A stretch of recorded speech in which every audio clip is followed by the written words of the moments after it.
ng iba't ibang sektor dyan sa Davao City at mga karatig lugar ang lumahok sa nationwide tree planting activity.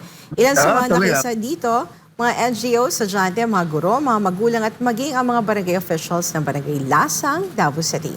Alamin ang balita mula kay Jim Ray Biosa.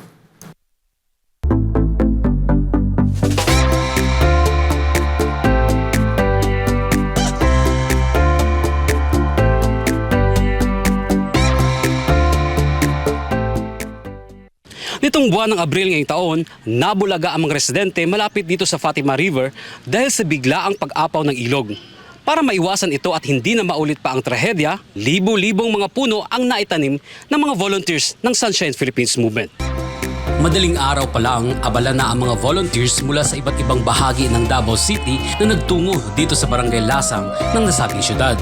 Sa daraanan papuntang venue, may makikita ka na agad ng mga gabay o direksyon hanggang sa marating ng mga volunteers ang bukana ng ilog kung saan isasagawa ang nasabing tree planting activities. Excited ang lahat ng sinimulan ang aktibidad ng isang maikling programa. Sa imbitasyon ng Sunshine Philippines Movement, kasama ang Keepers Club International Davao City Chapter, mga estudyante ng Jose Maria College, mga reservists ng 912nd MRCR Marine Battalion ng East Main Command, mga vloggers ng Banabo City, mga residente at maging mga opisyalis ng barangay upang maitanim ang higit 1,000 puno.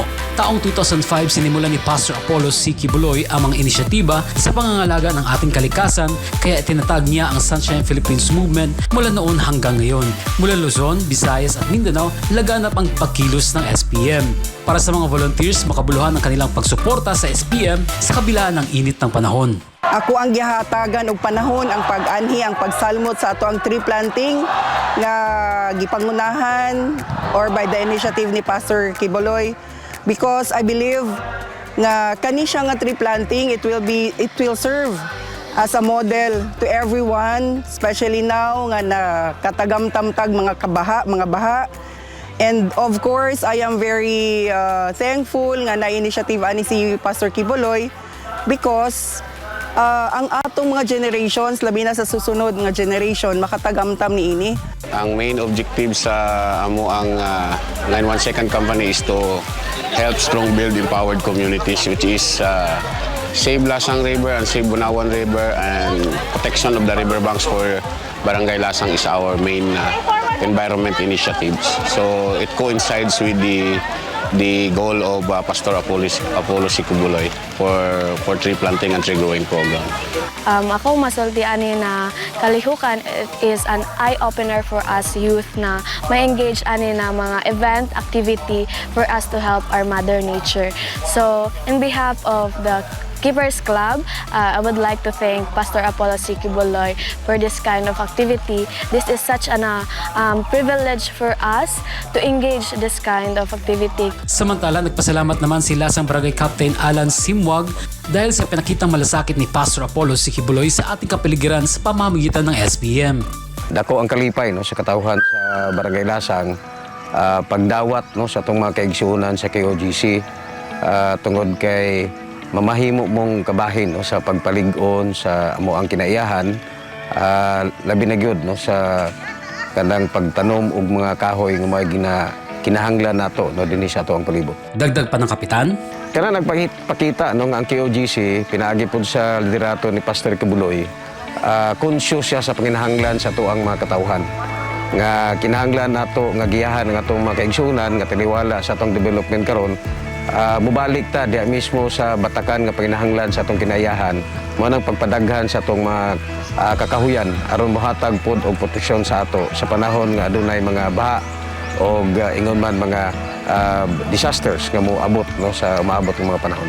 Bagamat hindi makakasama ng personal ng mga volunteers si Pastor Apollo, hindi ito naging hadlang upang maipagpatuloy ang mga magagandang advokasya na sinimulan ng leader ng KOJC. Ako po ay nananawagan hindi lang po sa KOGC members, kundi po sa lahat ng mga Pilipino, lahat dito sa buong Pilipinas, na ito, hindi lang ito ngayon, may mga pagkakataon pa at marami pang pagkakataon po na lahat ng tao ay pwede po sumali dito sa ating tree planting at meron po tayong mga clean up drive na gagawin po kasi yan ang utos si Pastor na tulungan talaga ang lahat ng mga dako lahat ng mga municipality, mga cities para sa tree planting o mga clean up drive. So hindi lang to sa KOGC kundi sa buong Pilipino sa bansang Pilipinas. Ang Barangay Lasang ay huling barangay ng siyudad ng Davao ay vulnerable sa baha tuwing panahon ng tag-ulan dahil dito lumalabas ang tubig mula sa mga bulubunduking bahagi ng siyudad. Samantala, nagpaabot naman ng mainit na paghanga si Barangay Captain Alan Simuag sa SMNI at sa mga programa nito na hango sa totoo at napapanahong balita sa ating bansa. Dagdag ni Simuag na sana ay magpatuloy ang pag-ikot ng SPM sa ibang dako ng siyudad upang mas mapaigting pa ang mga programa ng SPM at ni Pastor Apollo C. Kibuloy. Patuloy ang mga advokasya ni Pastor Apollo kasama ang mga milyong-milyong volunteers na hindi natitinag sa anumang hamon na kinakaharap ngayon. Para sa Diyos at sa Pilipinas kong mahal, Jim Breviosa, SMNI News, Davao.